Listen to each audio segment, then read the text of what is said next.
దీనికి వెళ్దామండి. సిద్ధం సభలో వాలంటీర్స్ మీద వెళ్దాం. బ్రేక్స్ రెడీగా ఉన్నాయా? సురేష్ గారు తీసుకున్న తర్వాత ఓకే, ఈ లోపల దీనికి వెళ్దామండి. వెల్కమ్ టు తిహార్ క్లబ్ అక్క. కవితని వెంటాడుతున్న సుకేష్.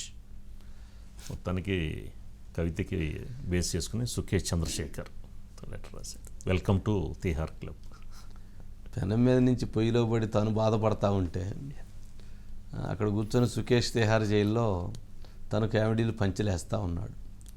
అంటే ఇల్లు గాలి ఒకడు ఏడుస్తూ ఉంటే సిగరెట్ వెలిగించుకోవాలి నిప్పిమని అడిగాడంటే అట్లాగే పాపం కవిత వెళ్ళి జైలుకి వెళ్ళి పాపం ఈడీ విచారణ ఎదుర్కొంటూ ఉదయం నుంచి సాయంత్రం వరకు అక్కడ ఇబ్బంది పడుతూ ఉంటే తిహార్ జైలుకి రాక అని చెప్పని వెల్కమ్ చెప్తున్నాడు ఈ సుకేష్. చూడండి ఎట్లుందో రాజకీయం. సరే, అది ఆ జరిగిన క్రైమ్ అంటే ఫైనాన్షియల్ క్రైము అలాంటిది. అంటే ఒక లిక్కర్ స్కామ్.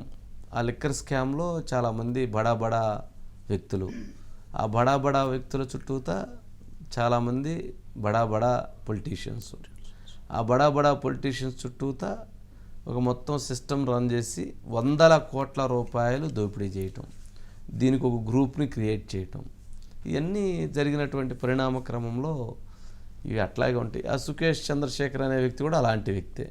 అతను ఒక మాఫియా. ఆయన నాకు బాగా తెలుసు అని చెప్తా ఉన్నాడు. అతను చాలా మెసేజ్లు పెట్టిండు, అవన్నీ మరి భయంకరంగా పెట్టాడు. సరే, అది మొత్తానికి వాళ్ళు కూడా ఈడీ విచారణని ఎదుర్కొంది కవిత. మరి ఏం చెప్పారో ఏంటో తెలియదు కానీ మొత్తానికైతే ఉదయం నుంచి సాయంత్రం వరకు జరిగింది. పాపం నిన్న హరీష్ రావు, కేటీఆర్ అందరూ వెళ్ళారు. మళ్ళీ ఈరోజు హరీష్ రావు, కేటీఆర్ వాళ్ళు వెళ్ళారు. రేపు వాళ్ళ అమ్మకి, ఎవరైతే కేసీఆర్ గారి సతీమణికి అపాయింట్మెంట్ ఇచ్చారు, పిల్లలకు కూడా అపాయింట్మెంట్ ఇచ్చారు. రేపు మళ్ళీ వాళ్ళు కూడా కలవచ్చు 7 to 8. ఈరోజు మరి రేపు టైం ఇచ్చారు. డైలీ నిన్న 6 to 7 వరకు ఇచ్చారు. కానీ ప్రత్యేకంగా మళ్ళీ అడిగినట్లున్నారు, 1 hour మళ్ళీ టైము పేరెంట్స్కి ఇచ్చేయమని చెప్పని అది కూడా ఇచ్చినట్లున్నారు. బట్ ఏదైనా కానీ చాలా డ్యామేజ్ అయిపోతూ ఉంది. బీఆర్ఎస్కి ఏమి చెప్పాలో తెలియని పరిస్థితి ఏర్పడింది. గ్రామ స్థాయిలో ఉన్నటువంటి లీడర్ దగ్గర నుంచి రాష్ట్ర స్థాయిలో ఉన్నటువంటి లీడర్ వరకు ఈ కేసు గురించి ఎవరన్నా అడిగితే తలదించుకొని పక్క వెళ్ళిపోతూ ఉన్నారు. ఏం చెప్తారు వాళ్ళు? ఏం చెప్పాలి? ఇదంతా ఒకటైతే కేసు వివాదంలో ఈడీ తీసుకెళ్తూ ఉంటే ఏంటి తను ఉద్యమానికి సిద్ధం అని చెప్పనిచ్చింది, విజయదుందుబి మోగిచ్చింది, ఏంటి తను చెప్పినటువంటి మెసేజ్ అని అదొక చర్చ జరుగుతూ ఉంది. అది నెగిటివ్ అయింది, చాలా నెగిటివ్ అయింది. ఏందయ్యా అంటే తాను పోరాటానికి సిద్ధం. ఏం పోరాటానికి? లిక్కర్ పోరాటానికి సిద్ధం, ఇలా పోరాటానికి సిద్ధం, ఇలా సక్సెస్ఫుల్ సిద్ధం. దేనికి? అది ఎక్కువ ప్రజల్లో అరే తను తప్పు చేసి కూడా ఆరోపణలు ఎదుర్కొంటా కూడా తాను ఇలా ప్రతిధ్వనిస్తుంది అని అంటే అది కొంత నెగిటివ్ డిస్కషన్ జరుగుతుంది ప్రజల్లో. మరి తాను నిజాయితీ పుర్రాలని అని చెప్పుకోవటం కోసం, తాను తప్పు చేయలేదని చెప్పుకోవటం కోసం తాను అలా ప్రయత్నం చేస్తుండొచ్చు. కానీ ప్రజలకైతే ఈ విషయంలో చాలా వ్యతిరేక భావన ఏర్పడింది. సరే, దీనికి సంబంధించి సురేష్ గారు ఉన్నట్టున్నారు. సురేష్ గారు, ఏం జరిగింది ఈరోజు? వంశీ గారు 2 అంశాలు. వంశీ గారు, ఒకటేమో సుకేష్ చంద్రశేఖర్ అక్క కవిత గారికి ఒక లేఖ రాశారు. ఆ లేఖ గతంలో కూడా ఏప్రిల్లో రాసిన లేఖను కూడా ఇందులో గుర్తు చేశారు. గత ఏడాది ఏప్రిల్లో రాసిన లేఖను కూడా అక్క ఇప్పటికైనా వాస్తవం అంటే ట్రూత్ అనేది ప్రివైల్డ్ అంటే ఇది మీరు ఫేక్ అంటే రాజకీయ కక్షతోటే ఇవన్నీ ఫేక్ ఆరోపణలు చేస్తున్నారు, ఇవన్నీ చేస్తున్నారని చెప్పి ఆరోపిస్తూ వచ్చారు, మీరు ఖండిస్తూ వచ్చారు. కానీ అదంతా వాస్తవం కాదు. నిజం అనేది ఎప్పుడైనా నిలబడుతుంది. ఆ తర్వాత అది ఇప్పుడు రుజువైంది. మీకు 100 కోట్ల రూపాయలు ఇందులో మీ ప్రమేయం మీ ద్వారానే ఆపుకెళ్ళిందని చెప్పి ఈడీ ఇచ్చిన దాంతో మీకు అది రుజువైంది. అంటే ఏదైతే నిజం నిలబడింది అనేది ఆ అంశం చెప్తూ, తర్వాత మీరు చేస్తే అన్నీ కూడా ఖండిస్తూ ఏ ఆరోపణలు ఇంతలో అనే దానికి నిరాధారం అని తేలింది. తర్వాత మీకు ఎప్పుడు నేను 2 అంశాలు చెప్పాను. ఒకటేంటంటే గతంలో రాసిన లేఖ, ఒకటి బీఆర్ఎస్ ఎలక్షన్స్లో పడిపోతుంది అని చెప్పన్నాను కాబట్టి అది జరిగింది. రెండోది ఏంటంటే మీరు కౌంట్ డౌన్, మీరు మన తిహార్ జైలు రావడానికి కౌంట్ డౌన్ మొదలైంది, అది జరుగుతుంది. కాబట్టి అక్క స్వాగతం, తిహార్ జైలుకి స్వాగతం, తిహార్ క్లబ్లోకి చేరడానికి మీరు స్వాగతం అని చెప్తూ అక్కడ ఇంకొక అంశం చెప్పారు వంశీ గారు, మీరు ఏదైతే అరవింద్ కేజ్రీవాల్ గారికి మీరు 100 కోట్ల రూపాయలు ముడుపులు ఇచ్చారో ఆ వాస్తవం ఏంటో మీరు చెప్పండి, ఇంకా అక్కడ దాచే ప్రయత్నం అనేది మీరు చేయొద్దు, ఆ రకంగా చేయడం వల్ల ఉపయోగం లేదు, ఎందుకంటే నిజం అనేది నిలబడుతుంది.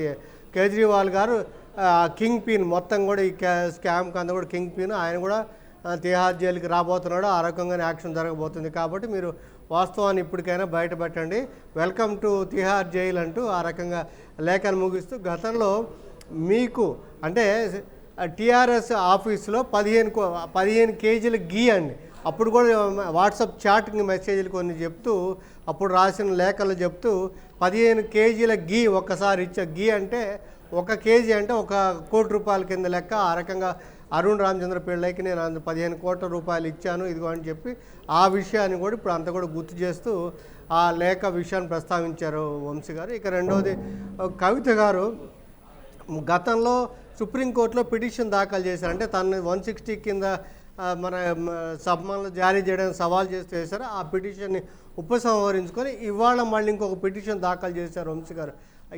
ఈడీ ఏంటంటే తన అరెస్ట్ని అక్రమంగా అరెస్ట్ చేసింది, కనీసం ట్రాన్సిట్ వారెంట్ కూడా లేకుండా తను ఇక్కడ హైదరాబాద్ నుండి ఢిల్లీ తీసుకొచ్చి ఆ రకంగా అక్రమంగా ఒకవైపు కోర్టులో విచారణ జరుగుతుంటే కోర్టు ధిక్కరణ కూడా పాల్పడింది, కాబట్టి మీరు ఈడీ మీద యాక్షన్ తీసుకోండి, దాన్ని రిలీజ్ చేయండి అని చెప్తూ పిటిషన్ దాఖలు చేస్తే కోర్టు మనకు తెలిసిన సమాచారం ప్రకారం అసమగ్రంగా మీ రిట్ పిటిషన్ ఉంది కాబట్టి మళ్ళీ దాఖలు చేయండి అని చెప్పారు. ఇంకోవైపు కస్టడీ అనేది 23 వరకు ఉంది కాబట్టి కన్ఫ్రంటేషన్ కూడా, అంటే వేరే వాళ్ళు ఎవరైతే ఇందులో నిందితులు ఉన్నారో వాళ్ళని కూడా తీసుకొని వాళ్ళతో కూడా కన్ఫ్రంటేషన్ చేసి విచారించే ప్రయత్నం అయితే ఈడీ చేస్తుంది వంశీ గారు. ఇవాళ కూడా ఇచ్చిన దాంట్లో ఏంటంటే నిన్న రౌజవన్య కోర్టు ఇచ్చిన ఆర్డర్ ప్రకారం అంటే శరత్చంద్రారెడ్డి గారిని మే 7నే అప్రూవర్గా పార్డన్ ప్రకటించినట్టు చెప్పారు. మాగుంట రాఘవరెడ్డి గారిని 23నే మనకి అప్రూవర్గా అంగీకరిస్తూ పార్డన్ ప్రకటించిన వివరాలు ప్రకటిస్తూ ఈ కాన్ఫరంటేషను ఈడీ తోటి కలిపి మళ్ళీ చేసే విధంగా చేస్తున్నారు. అయితే కుటుంబ సభ్యులకు అనుమతిస్తూ కోర్టు 6 నుంచి 7 గంటల ఇవాళ 4కి రేపు 4కి అవకాశం కల్పించారు. ఆ రకంగా ములాఖాత్ కావడానికి కోర్టు అనుమతి కల్పించింది వంశీ గారు. ఓకే. అసలు ఉన్న పిటిషన్ ఎందుకు విత్డ్రా చేసుకున్నారు సురేష్ గారు, మళ్ళీ కొత్త పిటిషన్ ఎందుకు వేశారు, ఏంటి రీజను? అంటే అప్పుడు ఏంటంటే 160 కింద తను సమన్ చేయడం, అంటే దాంట్లో 160లో ఏంటంటే మహిళను ఏదైనా విచారించాలని తలుచుకుంటే ఇంటి దగ్గరే విచారించాలి, ఆఫీస్కి రమ్మనేది లేదని చెప్పి దాన్ని సవాల్ చేస్తే నల్లి చిదంబరం కేసుకి ట్యాగ్ చేసి దాన్ని అట్లా పెండింగ్లో ఆ విచారణ జరుగుతూ వస్తుంది వంశీ గారు.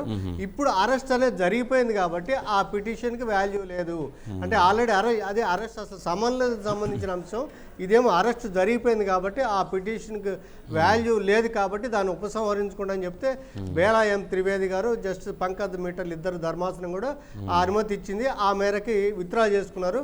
మళ్ళీ పిటిషన్ వేస్తే అయితే ఆ పిటిషన్లో మీకు అసమగ్రంగా ఉంది కాబట్టి అందులో ప్రధానంగా చెప్పింది ఏంటంటే ఈ పిటిషన్లు ఏంటంటే ఒకటి తన అరెస్టు అక్రమం, రెండోది అంటే సుప్రీంకోర్టులో ఉండగా విచారణలో ఉండగా అరెస్ట్ చేయడం అనేది. సురేష్ గారు, ఆ సుకేష్ చంద్రశేఖర్ గాను కవిత గారికి అంతకుముందు పరిచయం ఉందా?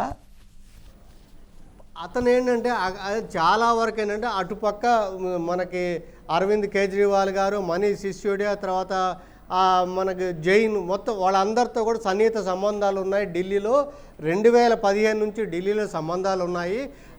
ఏదైతే మనకి కేజ్రీవాల్ గారికి ఢిల్లీలో డబ్బుల ట్రాన్సాక్షన్ అనేది కేజ్రీవాల్ గారికి ఇష్టం లేదు కాబట్టి అందుకని అప్పటి నుంచి ఆ కేజ్రీవాల్ గారితో ఉన్న సన్నిహిత నేపథ్యంలోనే కవిత గారు ఈ ఢిల్లీ లిక్కర్ పాలసీ తయారు అమలులో కూడా ఇన్వాల్వ్ అయిన నేపథ్యంలోనే ఆప్ లీడర్లతో పరిచయాల నేపథ్యంలోనే కవిత గారితో పరిచయం ఏర్పడింది, అక్క అయిపోయింది అక్కడి నుంచి అని చెప్పి ఆ రకంగానే నేను అక్కడి నుంచి ఏదైతే అరవింద్ కేజ్రీవాల్ గారు వాళ్ళు చెప్పిన దాని నేపథ్యంలో ఢిల్లీ లిక్కర్లో భాగంగానే ఇక్కడ 15 కోట్లు తన సిబ్బంది వెళ్ళి హ్యాండ్ ఓవర్ చేశారు, బీఆర్ఎస్ ఆఫీసులో హ్యాండ్ ఓవర్ చేశారు అని చెప్పి ఆ రకంగా 15 కేజీల గీ అని చెప్పి చేస్తే అప్పట్లోనే కవిత గారు ఇతరత్ర అసలు ఈ సుకేష్ చంద్రశేఖర్ ఎవరు అసలు మాకు తెలియదు అని చెప్పి కవితలో చెప్పారు. బట్ ఆ లింక్సే ఇక్కడ అంటే మనకి ఆప్తో ఉన్న సన్నిహిత సంబంధాలే ఇక్కడ పరిచయాలు ఏర్పడినట్టుగా సుకేష్ చెప్తున్నాడు వంశీ. ఓకే సురేష్ గారు, రైట్ అండి.